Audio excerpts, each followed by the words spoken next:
Assalamualaikum warahmatullahi wabarakatuh.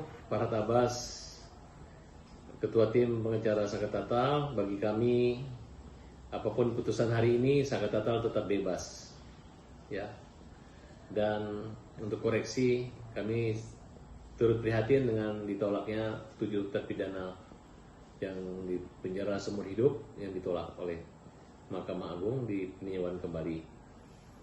Terlepas dari itu, memang dari awal ketika saya mengajukan PK Saket Tatal, di sini memang ada sedikit konflik yang dimana ada beberapa saksi kami yang ditahan, tidak dihadirkan, sehingga mengurangi kesempurnaan daripada PK. Dan itu saya melakukan protes keras, gitu. Masa mengajukan PK untuk kesemuan harus dicicil, harus disimpan, harus untuk itu, gitu. Itu adalah faktor keegoisan dan harus introspeksi dan sadar diri. Kedua, di mana waktu itu kita minta agar Bu Titin menjadi saksi dan bukan jadi tim lawyer tapi di tim lain dia menjadi saksi. Nah di sini ketika saya juga dulu sempat minta ke Pak Deddy Mulyadi agar saksi Deddy dihadirkan pada keterangan kami, tapi dihalangi oleh Pak Jutek Wongso, ya di situ saya betul-betul sangat protes dan masih kepikiran bagi saya. Walaupun Saket Tatal tetap bebas ya di antara yang lain dihukum, tapi saya turut prihatin bahwa apa yang terjadi saat ini terlalu buru-buru dan tidak dibaca lama-lama dan baik-baik, karena dari pihak kepolisian pun sudah mengakui ada kesalahan prosedural yang tidak scientific crime investigation yang tidak menggunakan dasar-dasar ilmiah penyidikannya. Nah kalau itu dipelajari dengan benar, maka itulah yang menjadi koreksi kami ketika dapat ada banyak saksi mengatakan itu kecelakaan ya.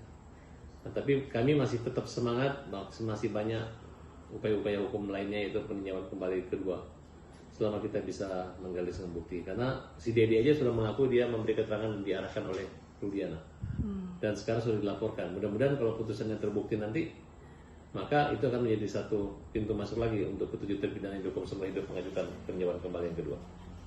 Kemudian upaya-upaya lainnya ya bisa aja gerasi berkali-kali, kemudian presiden melalui timnya bisa melihat bahwa memang ada kesalahan prosedural maupun kriminalisasi terhadap orang-orang yang tidak bersalah ini.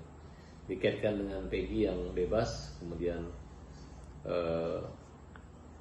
dikaitkan juga dengan lokusnya gitu, dimana awalnya di Polsek Talun, kemudian berubah ke Polres Kota, kemudian di situ ada beberapa yang tidak scientific crime investigation yang pemeriksaan olah TKP di belakang showroom, sehingga mengakibatkan tidak sempurnanya penyidikan itu.